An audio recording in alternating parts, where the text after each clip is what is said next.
not to look ugly. Or those lines from the strain.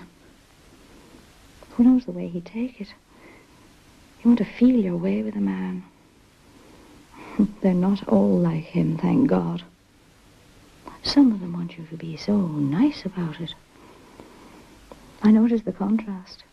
He does it and doesn't talk. I gave my eyes that look, with my hair a bit loose from the tumbling and my tongue between my lips up to him, a savage brute.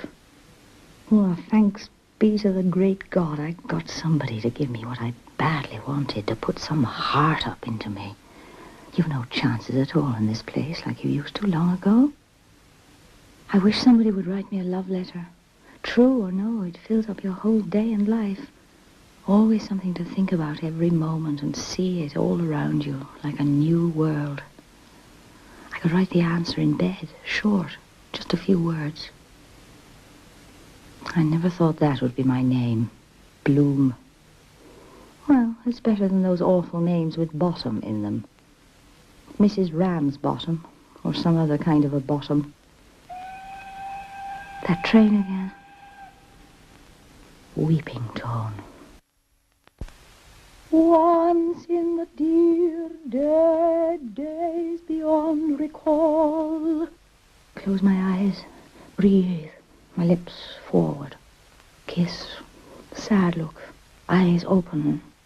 Piano. Ere o'er the world the east began. I hate that east speaker. Comes love's sweet song. I'll let that out full when I get in front of the footlights again. Kathleen Kearney and a lot of squealers. A lot of sparrow farts skidding around talking about politics. They know as much about as my backside.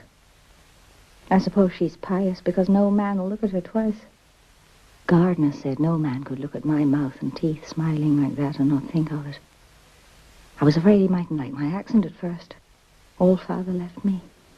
Had my mother's eyes and figure anyhow. He was dead gone on my lips.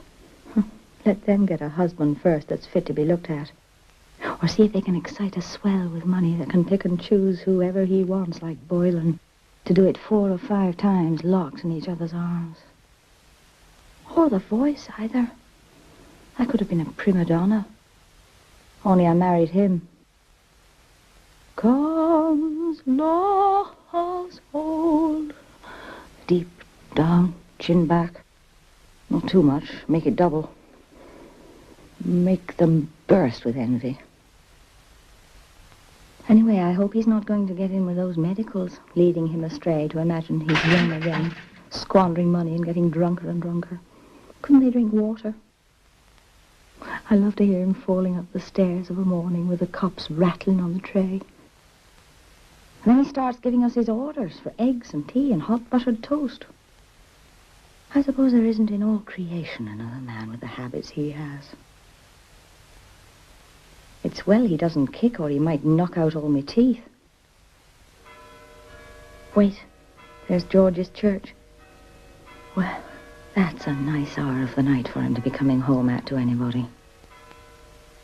First I'll look at his shirt to see. Or I'll see if he has that French letter still in his pocketbook.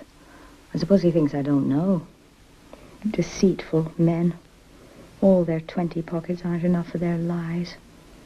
And why should we tell them? Even if it's the truth, they don't believe you. There's not another thing in their empty heads. So they ought to get slow poison, the half of them. Then tea and toast for him, buttered on both sides, and new-laid eggs. He's such a born liar, too. No, he'd never have the courage with a married woman. Though as for her, Dennis, as she calls him, that forlorn-looking spectacle, you couldn't call him a husband. Yes, it's some little bitch he's got in with. He says he's an author and going to be a university professor of Italian, and I'm to take lessons. What is he driving at now, showing him my photo? It's not good of me. Still, I look young in it. I wonder he didn't make him a present of it altogether, and me too, after all. Why not? I was in mourning. That's 11 years ago now. Yes, he'd be 11. What was the good in going into mourning? What was neither one thing nor the other? Of course, he insisted he'd go into mourning for the cat. I suppose he's a man now by this time. He was an innocent boy then, and a darling little fellow. He liked me too, I remember. They all do. Wait, by God. Yes, hold on. He was on the cards this morning when I laid out the deck. Union with a younger stranger, neither dark nor fair, you met before. I thought it meant him. But he's no chicken nor a stranger either. They all write about some woman in their poetry. Well, I suppose you won't find many like me.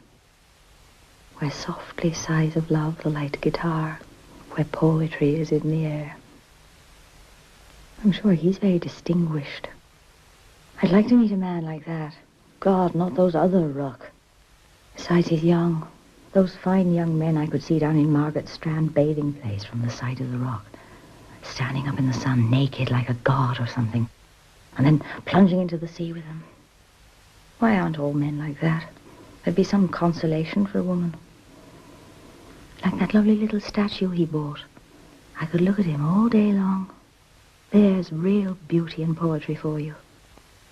I often felt I wanted to kiss him all over. Also his lovely young cock there, so simply. I wouldn't mind taking him in my mouth if nobody was looking. As if it was asking you to suck it. So clean and white he looked, with his boyish face. I would too, in half a minute. Even if some of it went down. What, it's only like a gruel or the dew. There's no danger. Besides, he'd be so clean compared with those pigs of men, I suppose, never dream of washing it from one year's end to the other, the most of them. Only that's what gives the women the moustaches. I'm sure it'll be grand if I can only get in with a handsome young poet at my age. I'll throw them the first thing in the morning till I see if the wish card comes out. I'll read and study all I can find, or learn a bit off by heart. If I knew who he likes, so he won't think me stupid, if he thinks all women are the same. And I can teach him the other part. I'll make him feel all over until he half faints under me. Then he'll write about me lover and mistress publicly, too.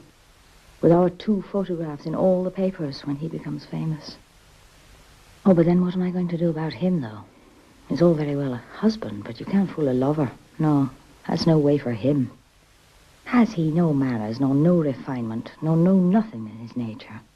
Slapping us behind like that on me bottom, because I didn't call him Hugh. The ignoramus doesn't know poetry from a cabbage. That's what you get for not keeping them in their proper place. Pulling off his shoes and trousers there on the chair before me so barefaced without even asking permission and standing out that vulgar way in the half of a shirt they wear to be admired. Of course, he's right enough in his way to pass the time as a joke. Sure, you might as well be in bed with what? With a lion. God, I'm sure he'd have something better to say for himself, an old lion would. Oh, well, I suppose it's because they were so plump and tempting in my short petticoat he couldn't resist. They excite myself sometimes. It's well for men all the amount of pleasure they get off a woman's body. We're so round and white for them always. I wished I was one myself for a change. Just to try with that thing they have swelling upon you so hard and at the same time so soft when you touch it. Men again all over. They can pick and choose what they please. A married woman or a fast widow or a girl for their different tastes. No, but we're to be always chained up. They're not going to be chaining me up, no damn fear. Once I start, I tell you, for stupid husbands, jealousy. Why can't we all remain friends over it instead of quarreling? What else were we given all those desires for, I'd like to know? I can't help it if I'm young still, can I? It's a wonder I'm not an old shriveled hag before my time, living with him so cold, never embracing me except sometimes when he's asleep. The wrong end of me, not knowing, I suppose, who he has.